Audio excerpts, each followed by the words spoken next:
That is the core of our message. There should be the openness to confront your locust. So overwhelming, overpowering, that the Egyptians can no longer stand it.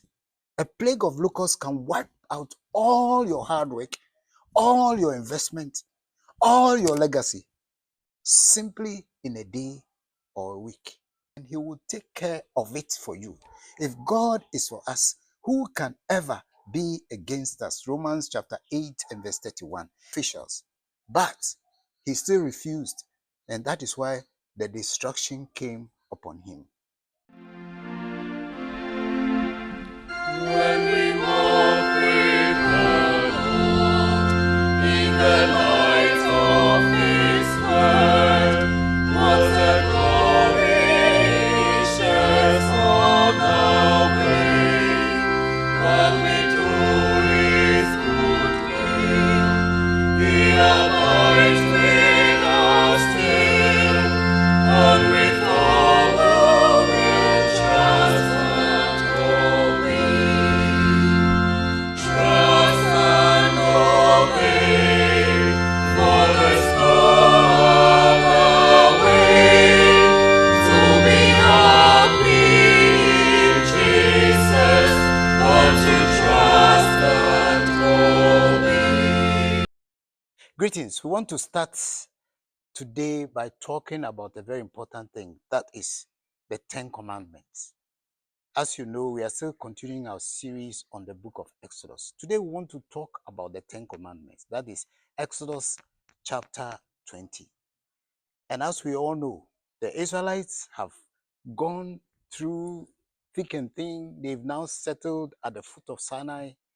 And as they've settled and they're going to enter the promised land, God needs to have principles, policies, practices by which they will live as a community, and at the same time, a tabernacle by which they will gather as a society to worship Him. So the first that they need is the Ten Commandments. That is the principles, the practices, and the policies by which they're going to live as the people of God.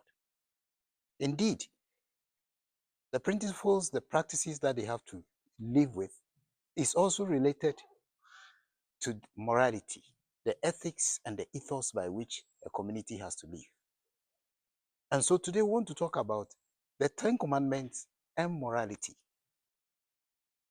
Indeed, every society has their own moral codes or systems by which they can maintain sanity.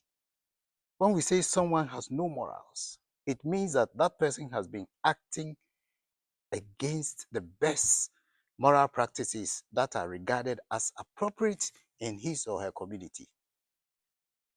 So in every situation, there are standards of behavior by which we measure people within the context of their own societies. So what is morality? Morality is about the rightness and wrongness, the goodness and the badness of a particular decision, which is in conformity or against a particular society. In general, morality refers to the quality in human acts by which we call them good or bad, right or wrong. It consists of a system of rules which includes every area of experience for which a person could be held responsible. Now, there are various sources of morality.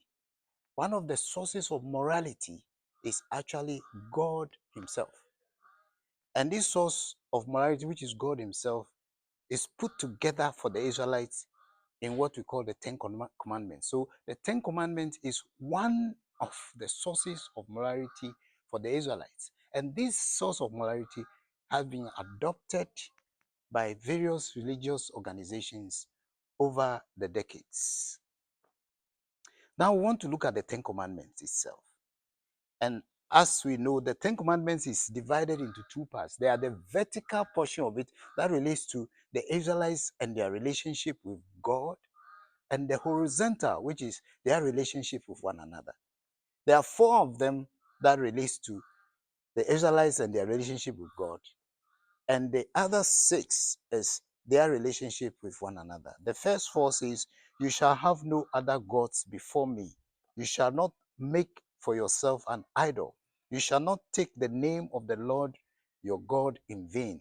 Remember the Sabbath day to keep it holy. These are the first four, which are vertical. These are the horizontal ones that relates to the Israelites' relationship with one another, which is the fifth, sixth, seventh, eighth, nine, and 10. The fifth says, honor your father and your mother. You shall not murder. You shall not commit adultery. You shall not steal. You shall not bear false witness against your neighbor. You shall not covet anything that belongs to your neighbor. And that's the 10. And you see all of this in Exodus chapter 20, verses 1 to 17. Now, we all know the Ten Commandments are very popular in Christian circles. Some churches even expect their members to memorize it. Some even get their children to memorize it very early in their lives. Some people get their children to memorize it in their teenage years. And it's good because it helps people to see certain acts of behavior that is towards God and certain acts of behavior that is towards human beings. But if we take it as a moral code that we should use in our lives, it is not enough to just memorize it. It is not enough to recite it. But the most important thing is to actualize it or practice it in our lives. So, what is the relationship between the Ten Commandments and the practice of living together to bring sanity in Israel? The first we want to look at is commitment. What has the Ten Commandments have to do with commitment in terms of morality within a community? When you look at Matthew chapter 22, verse 37, 38, it says, this is what Jesus who was talking. He says, you must love the Lord your God with all your heart, all your soul, and all your mind. This is the first and greatest commandment. That is what Jesus said. The first and the greatest commandment has to do with the relationship of the Israelites with Yahweh, their God. And this is the summary of the first four that we have looked at. The first four, which says, you shall have no other gods before me. Commitment solely to me alone and nobody else. You shall not make for yourself an idol. You shouldn't worship anything. Not your status, not your power, not your money, not your traditional God, not your wife, not your children. Don't create anything that is earthly, that is material, and even spiritual to worship. You should be committed to only me. And the third is, you shall not take the name of the Lord your God in vain. You don't joke with your commitment to God and the kind of promises that you make to God. You should not just take the name of the God of your God in vain by carrying his name and doing what is not in consonance with his name. Remember the Sabbath day to keep it holy. You should be committed to worshiping him. You should intentionally dedicate periods of your life that you block to worship your God. So commitment is very important. Sometimes when people are in church and they get jobs, then they stop church. Commitment has gone. So this is what we are talking about. It is morally unacceptable for you to ask God to give you a job, and when you get the job, you decide that you will not go to church anymore. You ask God for a wife or a husband, you get the husband, and you stop church. You ask God to increase your salary, and when you get it, you forget that that same God has given you that money, and you don't give any to show appreciation to him. These are morally unacceptable. So commitment is the first thing, which comes from the first four, which relates to the vertical relationship that the Israelites are supposed to have with their God. The second is comportment. Comportment is very important, and comportment has to do with when you are in a society. You are supposed to live in a certain way with people in the society. And God, who is the one who brought the Israelites to the place, has his own ways of thinking about how they should relate to each other. So from the fifth one to the 10th one, it's about comportment. And when you read Jude chapter 4, Jude verse 4, it says, I say this because some ungodly people have wormed their way into your churches, saying that God's marvelous grace allows us to live immoral lives. The condemnation of such people was recorded long ago, for they have denied our only Master and Lord Jesus Christ. Your code of ethics should adhere to the attributes of the source of your morality. And that is what we call justice, fairness, and commitment to Him. You should not think you are smarter than God by the way you relate to Him. When you look at Deuteronomy chapter 4, verse 6 and 8, it makes it very, very clear. It says, obey these laws, these commandments completely, and you will display your wisdom and intelligence among the surrounding nations. When they hear all these decrees or commandments, they will exclaim, how wise and prudent are the people of this great nation. For what great nation has a God as near to them as the Lord our God is near to us whenever we call on Him? And verse 8 says, and what great nation has decrees and regulations as righteous and fair as this body of instructions that I am giving to you? Justice and fairness. We should be we should comport ourselves in such a way that we should be seen as people who adhere to the attribute of God of being just. Morally, we should be just. We should not be people who would deny justice to people or will condone with other people to deny justice for our neighbor, our friend, or others. That is interesting that Christians these days, sometimes you wonder whether they know that they are to be people who will be righteous and not unrighteous, just and not unjust. Fairness, it says, these are people who are adhering to degrees and they are, that are just and that are fair. We are supposed to be people of wisdom. It says they would ask the question,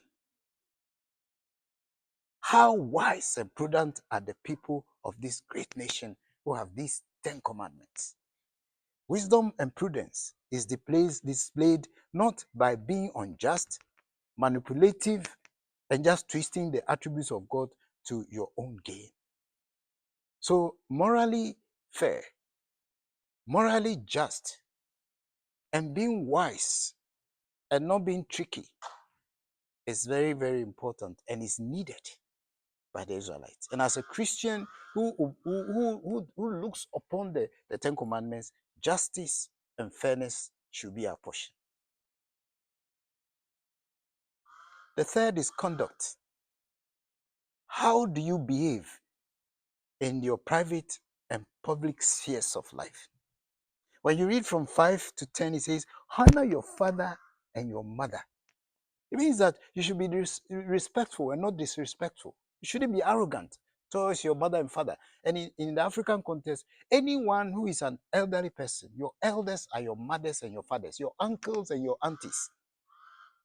So it means that if you are disrespectful in either your home or in the public sphere, it means that your conduct is not morally acceptable according to the Ten Commandments. He says you should not murder. Means that you shouldn't be violent and attack those who wrong you. Because sometimes by the time you realize you have killed somebody, you have injured somebody because you are angry and the way you act. You shall not commit adultery. Passion, the passion with which you do things, the lust in your heart. God is asking that your conduct shouldn't be such that people will see you to be loose in your life, especially your moral life. You shouldn't be somebody who can be taken advantage of as a woman. And as a man, you should not take advantage of other women who are vulnerable. You shall not steal. Sinful imagination. You think I'll take, nobody will see me. The moment you take, you'll be seen. And Satan is there to help you to steal And when you steal, he will tell you, oh, just steal. Nobody is looking at you. You steal, everybody is doing it. You go and steal, whilst he's minimizing the issue of stealing. The moment you steal, he will magnify it and you feel guilty. It's important that our sinful imagination, according to the Ten Commandments, shouldn't lead us into a conduct, a moral situation where you start picking things that doesn't belong to us. You shall not bear false witness against your neighbor. Truthfulness. Truthfulness.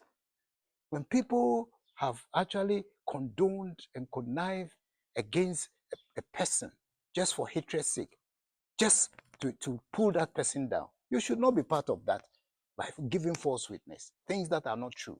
Sometimes the false witness might come from a hearsay that you have not checked. You should check things before you say it. You shall not covet anything that belongs to your neighbor. That conduct is unacceptable. The sin of greed, the sin of jealousy, the sin of grabbing, the sin of thinking that it is better somebody's thing is yours than belonging to the person. You see somebody's car, you feel that that person shouldn't drive that car. You should be driving it. He's in a house. You should be in that house rather than you yourself. That is covetousness. These days, there's this idea of, grabbing things and naming things and claiming them, which God has not instructed us to do. If what you are claiming is not in the will of God, think through about it. There are now young people who are just coming. They want to run before they walk. They want to start flying before they start crawling. And that can get you into a lot of trouble when you are covetous. It is the sin of the heart. And it is the sin of our age. That's why you have people doing internet fraud and other things. All these things, people really, smuggling drugs abroad, doing things just to get instantly rich. I tell you, willful power cannot overcome sinful imagination. When you are willfully trying to use power, it can lead you into sinful imagination. And sinful imagination is not a thing or a moral conduct that a Christian should have. One passion consumes the other passion.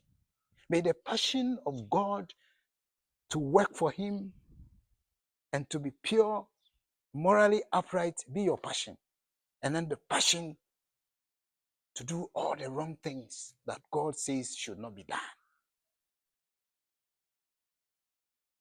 These morals that we are talking about and the conduct speaks louder than any evangelism that any church can do if the church members themselves are not committed to the moral standards that God has put across.